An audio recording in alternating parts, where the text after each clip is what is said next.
Hi everyone, welcome to the Stay Hungry podcast. It's Joel and Andy today, and we're going to be talking about nurturing your leads.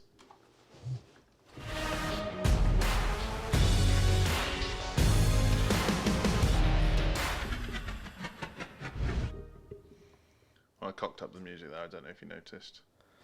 I mean, you were fiddling with your mic throughout. Now you're sneezing. I say leave it in, it's real. I got man flu, thanks for asking everyone. Yeah, I'm okay. Andy, you okay? Yeah, it's not the Rona, I've been tested. Yeah, I'm bored of tests now. Yeah, I know. Better safe than sorry though. Yeah. But still here, Joel, don't believe in sick days. Apparently you are allowed them. I was going to say, if you've got the Rona, just please take the time off. Fair enough. Anyway. Sorry. If you Less hear about sniffling, nurturing Andy, more about nurturing leads. Nurturing Andy, I bloody wish. No sympathy at home, Joel. No sympathy in the office, to be honest. But that's all right, just get on with it. Nurturing your leads. Yes, important. Why is that? So. You're here to give them business, aren't you? Why do you need to nurture them? Yeah. All right. You're throwing me off kilter here. I was going to say, I think very often in business, people, obviously, business owners are impatient. You know, you and I are impatient. Yep. I've got no issue with that. And hurtful. and I'm not going to be able to get through this podcast, am I? And the issue I have is that you spend a lot of money on marketing, or you spend a lot of time networking, or you come up with the world's best product ever, and at that point you want people to buy it, and that is just not how life works. That you might have 1,000 leads, 1,000 people who've heard of you and have shown enough interest to sign up to your newsletter or sign up to your funnel or revisit your website or read your blog or engage with your social media. That doesn't mean you've got 1,000 ready-made customers. And it's a common fallacy of business that because you've got 1,000 leads, they all have to be amazing, and actually they become good leads. They don't start as good leads. Yeah, and I think as business owners, you invest a lot of energy and focus and obviously money into your brand.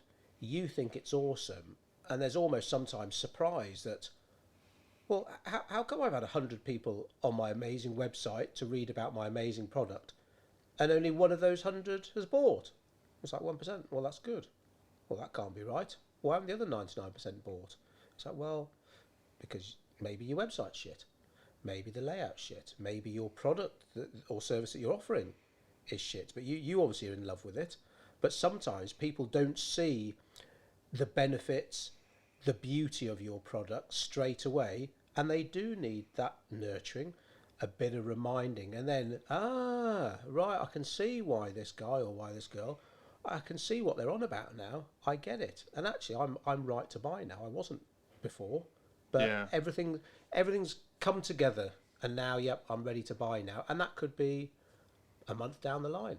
Yeah. Could be 2 months down the line. Could be sorry, I was just going to say, one of our new clients came on board with us 2 years. 2 years he's been receiving our stuff. Yeah, and the example I was going to give is if you're a carpenter and joiner, at the point that somebody signs up to your bookcase monthly magazine or whatever it is that you put out as your lead magnet, the thing to hook people in, Harrison Ford was a carpenter. there's enough reason to sign up on its own. The most famous ex-carpenter since one J. Christ. You are full of it today. You should get ill more often. I think I read that in Empire magazine. Got too to be much honest. coffee. So he's trying to put coffee down on a glass table quietly now. Let's see how he does. Oh, maybe didn't even hear it. Not a squeak. Completely lost my trail of thought. So if you're a carpenter and someone signs up to your Carpenter Weekly or Carpenter Monthly lead magnet, that at that point, Hard sell. all you've done at that point, all you've done is gain someone, and yes, you might have targeted them, but you've gained someone with a general interest in what you do. They will still come with all the kind of assumptions and stereotypes that comes with tradespeople at that point. You haven't convinced them otherwise. All you've done is tweak their interest. So maybe they love bookcases, or they love handmade chairs or furniture, But at that point, all they are is slightly interested in you, but they still carry all the assumptions of your trade. That's a really good point, because there is a lot of skepticism out there. So a lot of potential customers do almost have the attitude, go on then, prove it. Yeah. Prove it to me. Prove to me why you are an honest, reliable tradesperson. Because I've been stung before, and they're almost daring you to see what your follow-up's like. Yeah, absolutely. So, easy example. We've got a database of 2,000 people. I cherry-picked some last week to email and say, let's see if we can mute Andy whilst he blows his nose. I cherry-picked some to say, are you still interested in sorting your marketing out, essentially? And what actually happened there is I'm completely lost my train of thought watching you blow your nose. You've done this to me about 5 times on this podcast. Sorry. It's a miracle I'm here, Joel. You're doing so well. So, yeah, email these people, and then some of them came back with a negative response. If I say yes, you're going to try and tell me something. If I say no, I'll never hear from you ever again. And that wasn't true. So one of the aggressive responses, that was pretty much what I just described, I went back and said, no, what I'm actually doing is looking at our database to make sure we're providing value, because we put out a lot of free content and we don't want to waste our time creating content people don't need. Nice. He came back, that's amazing. Actually, I've read your book and found it really insightful. I just don't like the hard sell. I was no trouble, stay in touch. If you ever have any questions on the book, give me a buzz. Well, we could do a whole podcast on the hard sell, couldn't we? What's a hard sell? What isn't? Yeah. I mean, I remember describing one of the places I'd worked at to one of the girls here, and she couldn't believe it. To be honest, I'm not even sure this company would be allowed to operate, but proper hard selling. Click your finger hard sell. Oh, proper click the finger, get the shop floor manager over. It's a lot different to saying, if you'd like to buy my stuff, please click here. I know some people think that's oh, you're selling to me. It's like, well, you've been receiving our free content for fucking 18 months. Oh, Yeah. God forbid I do try and sell you something. And you'll probably see, to be honest, a lot in the information game now, a lot of companies being upfront about it. I'm going to send you stuff free of charge. So don't be surprised if I drop the odd sell in there.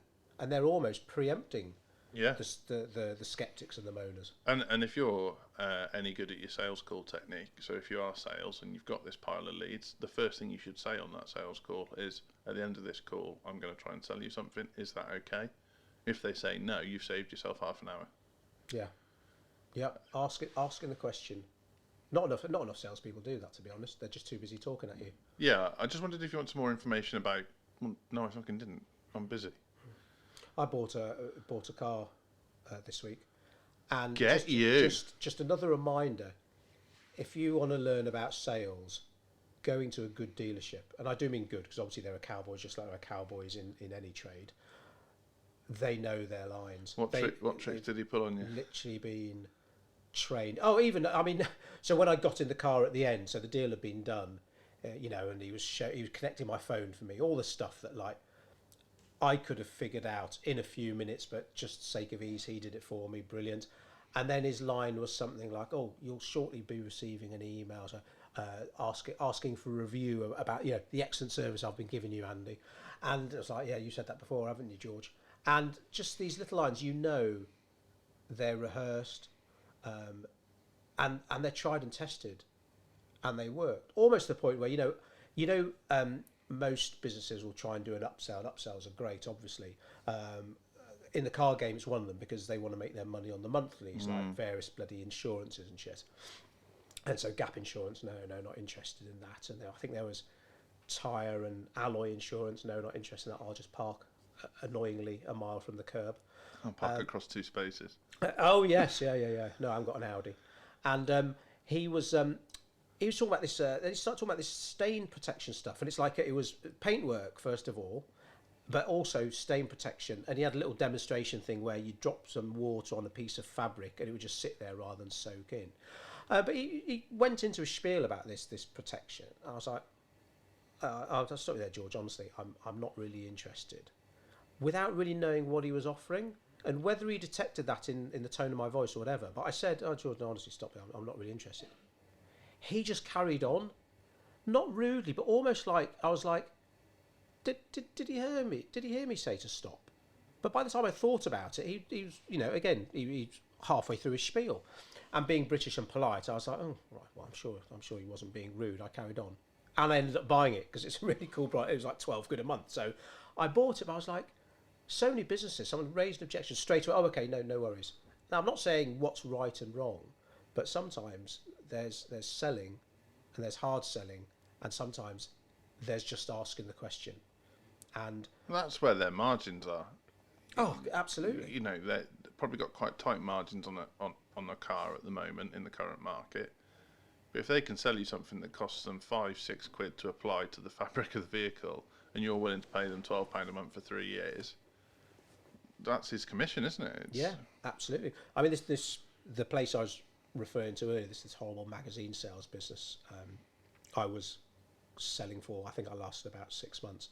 There were people purely employed to sell to people who've just bought. Yeah. So most people on the shop floor were selling ad space in this magazine. As soon as we'd closed someone, and I mean properly closed, they had to sign a fax and send it straight back whilst we had them on the phone. As soon as that fax came back, there were people who were specifically paid to call that person the next day to upsell them because they figured they were ripe for spending more money. Would you like some paid copywriting on the left-hand side of the page? You were already advertising on the right-hand side. A name on the spine of the magazine to have it there. So when the magazines are stacked up on someone's like magazine shelf, be your name on the side. All this kind of shit. And I laughed at first, but then of course, whilst I stayed there longer and longer, realised they do this because it works. Yeah. And that's why sometimes you get a hard seller on the phone and they're doing it because it works. It's just a numbers game, unfortunately. Yeah, so I mean, a tip if you're a service business, so accountants, solicitors,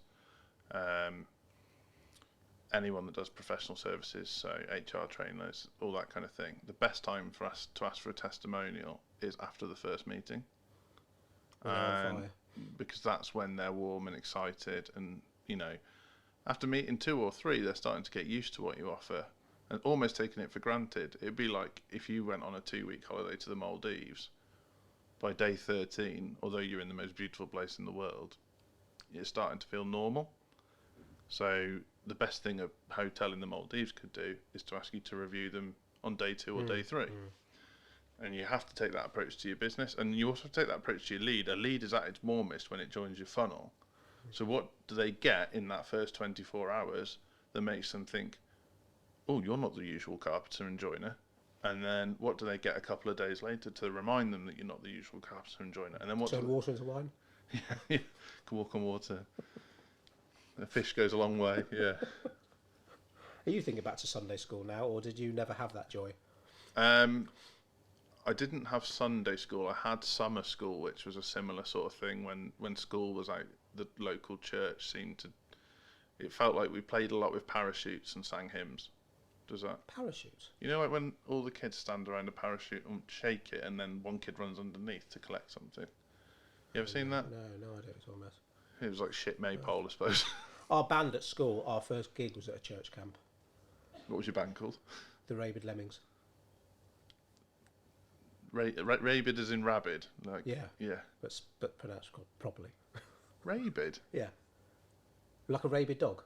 So, I mean, probably shouldn't mention this name on the podcast, but Chris Benoit was definitely called the Rabid Wolverine, not the Rabid Wolverine. They're Americans. They don't speak the Queen's English. He's Canadian. No, not the same thing. Oh, sorry to our Canadian listeners. That's probably blasphemy, isn't it? The Rabid Lemmings. So they were playing at a church camp. I remember it was yesterday. The vicar stood at the back, looking really shocked because Mark Leach, our keyboard player, had a T-shirt said, "Never mind the bollocks. Here's my Sex Pistol," with an arrow pointing down.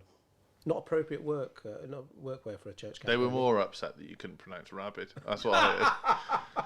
Because I've never heard rabid before. Serious? Yeah. Must have heard the Rabid Lemmings though. Well, I call them the Rabid Lemmings. I think I've still got their cassette.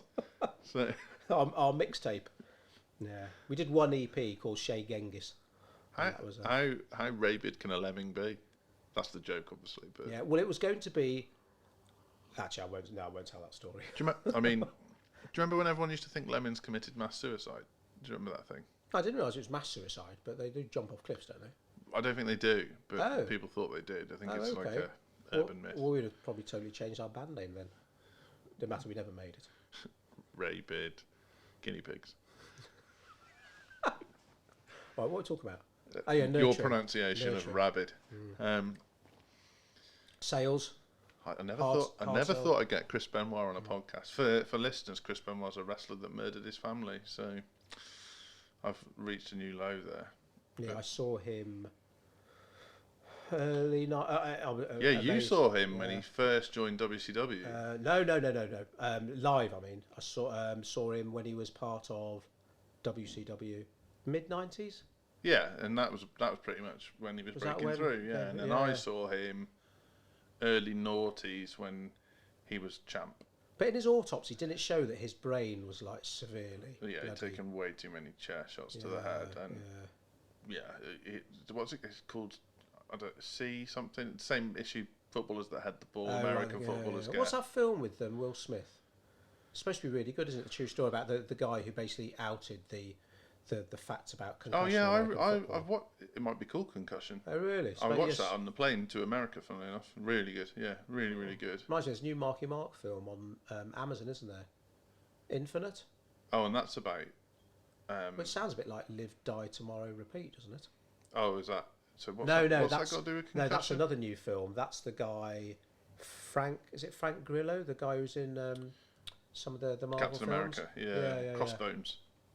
He's also in Warrior, which is a film I keep telling you to watch that you refuse to watch. Oh, Tom Hardy playing Tom Hardy. Oh, you have to mute me again. I've got to blow my nose. All right. The Quality Podcast brought to you by Codebreak. Which, I mean, I've probably got to mute myself. I'm back now. I think he's finished blowing his nose. So, yes. So I guess what's an easy way to get this over to the listeners, in terms of we've used Carpenter and Joyner, but that might not be. Well, what's the latest stat? There's probably a ton of stats on Google about this, about how many touch points there need to be for a prospect to become a customer. 7, isn't it? It's like the go-to. I was going to say 8, so I was close. And then I know if you've got 100 leads, 10% of those are probably strong leads, and of those 10% expect to convert 1 or 2, which falls in line with your 100 visitors to your website, 1 should buy. I mean, it's just like multiple touch points. There's no debate in that. I mean, when I worked at Pearl and Dean and we merged with Prime Site, the outdoor company, the sales process became, rather than sort of selling just ad space to a business, you'd sell outdoor space as well. So the idea was you'd work out routes to the cinema. So people want to go to the cinema to see a film. So if they're driving and they see a poster about this product, and then later on another poster, and then in the foyer of the cinema, similar poster of that same product, and then they see the cinema advert on the big screen about that product, obviously the sale is going to be much more likely to happen because you've touched them multiple points on the way to the cinema. Yeah. And all we're saying here is that whether all your touch points are via email or whether you've got retargeting going on or various things, it's almost a case of the more the merrier. And okay, you can do it wrong, you can spam people, you get your messaging wrong. But generally speaking, you want to take people on that journey. Now, sometimes, I mean, we've had it ourselves. We've had people want to come and work with us after receiving or seeing one of our ads, signing up to our emails. First email, bloody hell, right, I like the cut of their jib, as one lady said to me. And I'm readily admit, that's not our marketing skill that's caused that. That's because they were ripe for the picking. And we just happen to hit them at the right time. And it's like the adage about the harder you work, the luckier you get. So that the more you put out there, the more likely it is that the business will come to you. So you've got to get your targeting right first of all. Obviously, that people go into your email system or funnel, and then you stay in touch with them. And as long as you're communicating information of interest and relevance and telling a story, at some point, almost like the fates collide and it's the right time, they've got the money, they're in a good mood, your email arrives and they're like, bloody hell, I'm going to have some of this. But so many people, they either don't do it, they don't have a system running this, so all their marketing is done on an ad hoc basis, which means there's no consistency, and consistency brings results, we know that. So to have a system where you can put out multiple touch points to get served to targeted people It ain't rocket science. It's So- just maths, So someone who's really good at this and I hate maths. and have obviously gone from nowhere to massive in the last 15 years is Greg's. So, Bought some from Greg's yesterday. well, Vegan sausage roll for the girls. for a start, the fact that Andy goes into Greg's now is, I wore a balaclava. yeah. I mean, not that he's snobby about his bakers, but he's snobby about his bakers. That's what's that old joke? How do you cause a stampede rush? Drop 5p in Greg's. Just a horrible man. I'm the only one laughing. Yeah, sorry. I can't condone that kind of behaviour. So, anyway, they do a really good job of advertising on all the places where people used to advertise. So, those kind of like round, I don't even know what they're called, those round things you see in town centres. Oh, the pillars. Posters on, yeah, the pillars. The sliding billboards that you see that are smaller than the giant billboards, but you get them around town as well. Bus stops, they always advertise on bus sides. But they do other things on top of that as well. So they advertise on TV. They advertise in their own windows. So very often they have the latest deal. So in the morning you'll see in their windows, especially on their digital displays, about their bacon butty and a hot drink for X amount. But What's their coffee like? well, that's something that they've really worked on. So Right. them and McDonald's have both realised if you serve good coffee, you can upsell everything else. And obviously coffee costs bugger all. So but something they used to get accused of, and I don't know if it's true, but I'm pretty sure it is some of their more prominent stores. So before they were everywhere, and there was like 10 in every town, they used to pump out the smell of baking bread Right, okay. as a touch point. So Right. you could be at the top of the town and you'd get this lovely smell of baking bread, and then you would immediately associate it with the nearest baker. Well, guess what? The only baker in town was Greg's. Yeah. So Wow. you can be smart with your touch points. Like, our touch points aren't just the fact that we get someone to sign up to our funnel and then send them loads of emails. We have the podcast goes out every week. We have our book that's available in various places. We have other things that go out. So printed newsletter goes out. We reach out to people. We sometimes send stuff in the post different to that. We have branded merchandise. So to the point now that when I go on holiday, the clothes I wore the most was my Codebreak merch, because the chances are it embeds in someone who goes, oh, I've heard of them, or I've listened to their podcast. And a couple of times now, whether I feel comfortable with it or not, a few people said, oh, I've listened to your podcast, never met them before. I feel like I know you. And I had that in Bristol this weekend just gone. So I said, oh, I feel like I know you. And I was like, well, I'm a lot more offensive in real life. Well, what's our mentor keeps telling us? The more you connect, the more you collect. And that's nurturing, connections, marketing, whatever you want to You've call been it. desperate to say that line. It's a little bit, almost as much as my other line. Success is the result of process. Yeah, no, it's connecting with people. And Is that other line yours or one of our other mentors? Can I say it's mine? Right, so it's Yes. one of our other mentors. Yeah, it's not mine. What's your I am line? going to work on one though, because we have been talking about an introductory line, haven't we? Yeah, something that's part of our system that Yeah. is very, very clear. But process, systemization that we've touched on, it's so much easier and ultimately so much more effective if you do have a system running things. If again all your marketing is ad hoc, like, oh shit, I haven't emailed for a while, and you write an email, or shit, I haven't done a podcast for a while, or oh god, our ad campaign finished 2 weeks ago, we should probably get another ad out Yeah. there. Because we have businesses call us up and they're like, oh, shit's happened, I need to get a Facebook ad out. Right, oh, 50 quid. Can you blast a Facebook ad for a day? No.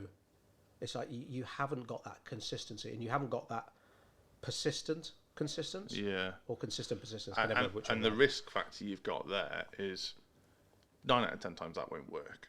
So that's a massive thing. It's like, oh, I said I wanted to do this and you didn't tell me not to. So that's a massive risk. And the 1 time out of 10 where it really works, they don't need you anymore, because they're like, well, I thought of that and it worked, so what do I need you for? So it's a no-win situation. I'm sure every business has that. It's like the accountant who files the VAT late and puts a time to pay arrangement in, and then the customer says, well, I told you to do that, so I'm moving elsewhere. Yeah, it's safeguarding. For most business owners, their business is their livelihood. So you can run the risk and do your marketing ad hoc, or you can view it as an investment, which generally means you spend time and a considered amount of money on an ongoing basis. There are people who like take a punt and chuck a load of money at one single investment, it comes off and they're happy days. But most people, when they invest, it's a lifetime's work. Yeah. It's looking at it every day and having an expert do it for you, rather than again, oh shit, Joel, haven't done this, or oh, when's the last time I did a printed newsletter, or what we saw in when the first lockdown hits, that everyone will Just remember hundreds and hundreds of emails. Yeah, who are all these people emailing me? Son, oh right, I remember I signed up to you like 5 years ago. Never heard a dicky bird off you, but now suddenly the world's gone to shit. You've realised your business has gone to shit. You suddenly need to start spamming all your database. Yeah. So Gary V, he talks about how the world's obsessed with the micro and pays no attention to the macro.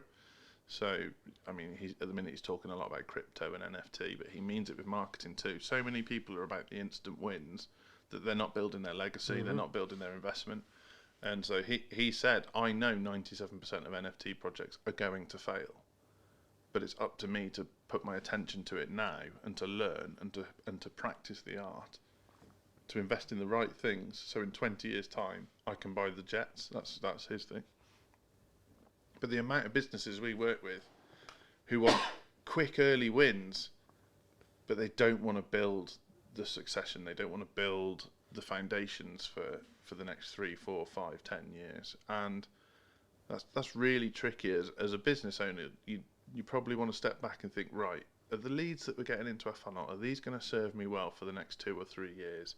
Are the processes we're putting in place to nurture those, are these going to serve me well for the next 5 to 10 years? You know, am I doing everything in my power to make sure that not only is the business okay today, but it's okay tomorrow? And I would say 90% of the business owners we encounter, us included sometimes, are so focused on today that you lose sight of tomorrow.